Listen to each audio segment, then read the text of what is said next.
আজি দুপৰীয়া খোৱাৰ বস্তু চব ভাজিয়ে ভাজি।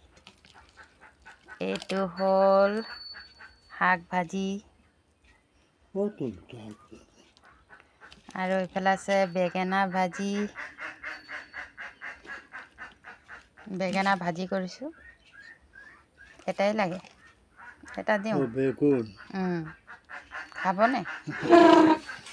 আৰু এইফালে আছে ৰঙালাও ভাজি। আজি চব ভাজি বস্তু খওক। ফুলকবি নহয়, ৰঙালাও। আৰু এইফালে আছে মুগ দালি, মূলা দি দিছোঁ।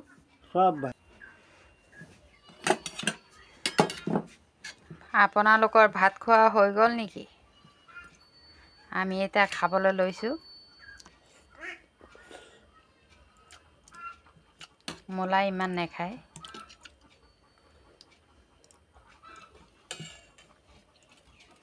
এতিয়া আমিও ভাতটো খাই লওঁ ব'লক। আজি ইমানেই।